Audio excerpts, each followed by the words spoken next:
নিচু করে, মাথা নিচু করে, মাথা নিচু করে, মাথা নিচু করে।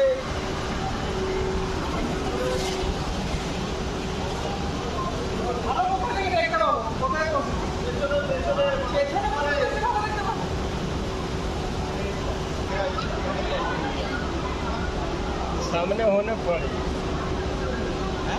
बउआ ऊपर सामने होने चाहिए। पीछे देखिए हमारा देखिए पीछे हो जाए थोड़ा बैठे।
হাজার হাজার মানুষ শ্বাসরোধ করে শ্রীহরিকোটার লঞ্চটাতে দাঁড়িয়ে এক বিশাল রকেট,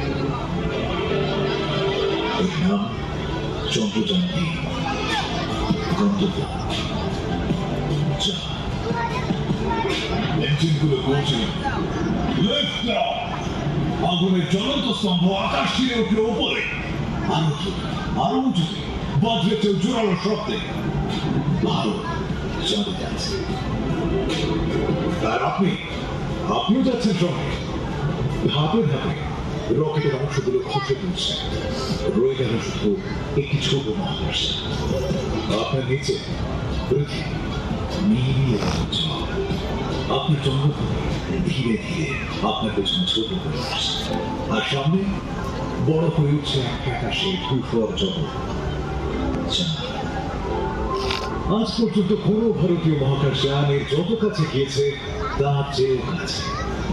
দিনের পর দিন চাঁদের চারপাশে চক্কর কাটছে না, ঘুরতে ঘুরতে আরো নিচে নামছে।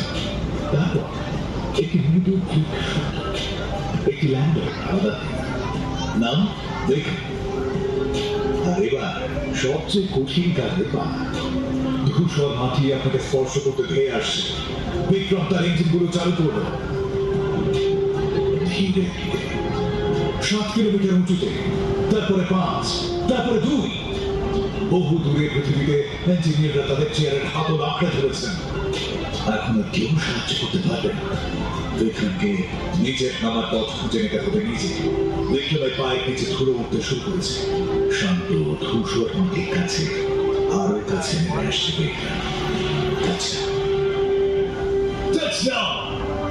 বিক্রম ল্যান্ড করেছে চাঁদের বুকে নিরাপদ এবং স্থির,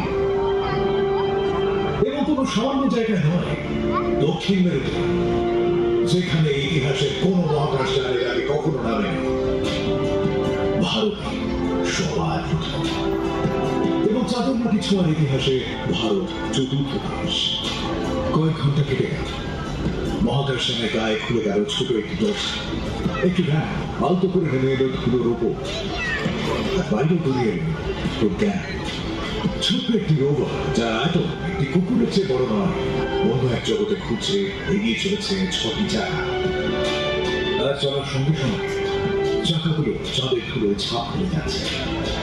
ইসরোর প্রতীক এবং ভারতের অবস্থান, যে চাকার দাগ হয়তো আগামী 10 লক্ষ বছর ধরে থেকে যাবে।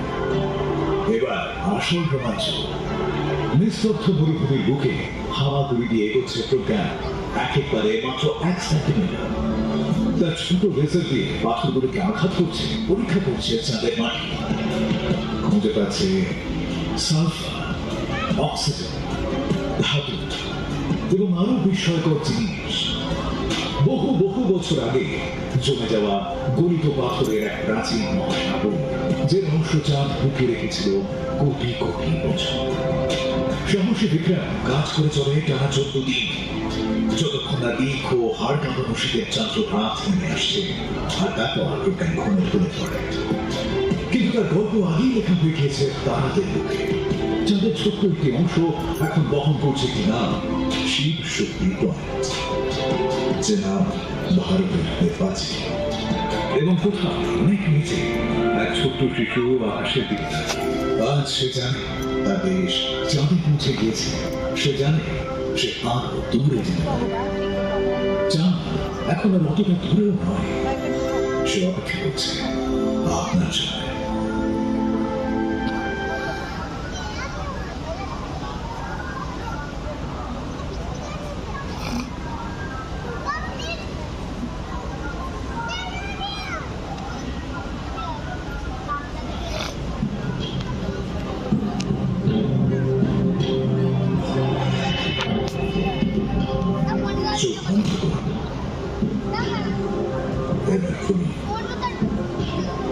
কোথায় আছেন আপনি? এটা পৃথিবী নয়, এটা চাঁদ। আপনার চেনার সমস্ত কিছু থেকে আপনি 90 কোটি কিলোমিটার দূরে চলে এসেছেন।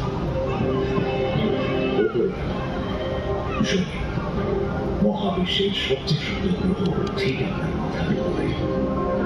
ওই বলয়গুলো ডান দিকে বিস্তৃত হয়ে আছে, আর বাম দিকে যত দূর আপনার চোখ যায়। কিন্তু একটা কথা কেউ আপনাকে বলেন, ওই বলয়গুলো কঠিন বা বিরেক নয়, একেবারেই যার ভিতরে আপনি ভেসে বেড়াচ্ছেন তা হলো কোটি কোটি বরফ স্ফটিকে এক প্রধান ঝড়। কোনটি আপনার হাতের মুখের চেয়ে ছোট, আবার কোনটি আপনার বাড়ির চেয়ে বড়। প্রতিটি স্ফটিক ঘুরছে এদিক ওদিক আছে, আর এক বড় নিস্তব্ধতায় এসে চলেছে।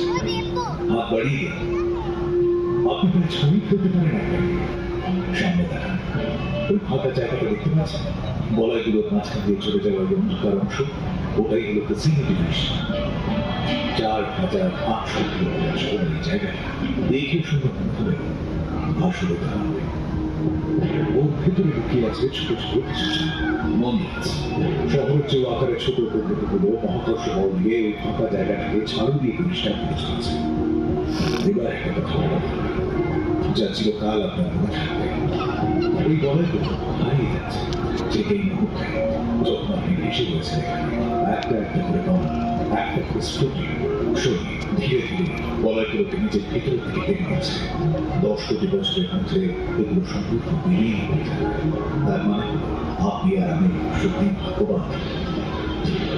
450 কোটি বছরের ইতিহাসে আমরা একেবারে সঠিক মুহূর্তে এখানে এসে পৌঁছেছি।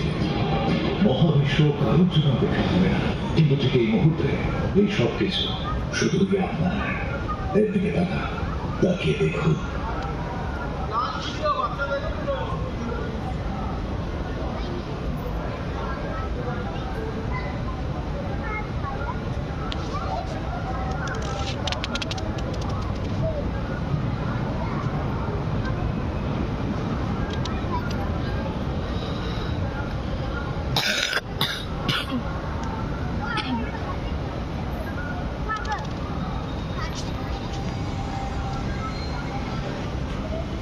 Beneath the stars,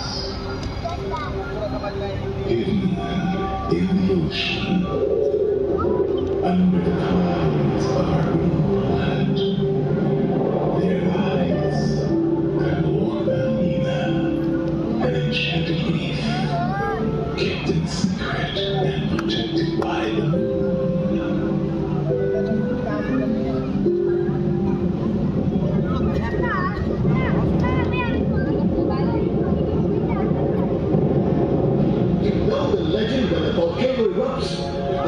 Magic is broken. The humans will discover us. You have to touch the moon. But that's outside the reef. No fish can go there. John, Shorty, and Jake. Jake!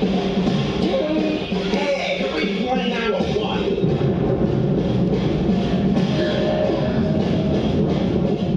Adventure of enormous proportions.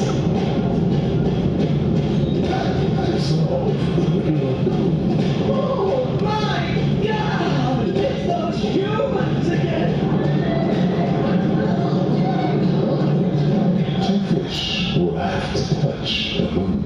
And the moon makes the tides turn. Its gravitational pull attracts the water and causes it to rise. On quest to see the You have no idea what it's like outside the reef. You've been lost without me out there in those weird, dangerous, unknown seas full of humans. It's just horrible. I'm all alone now, Jim. All I've got is you. what a pain in the tail fin. Kalokahina, the enchanted reef. Touching the moon.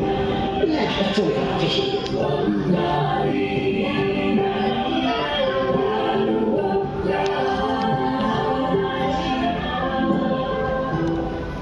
No, no, no, hasta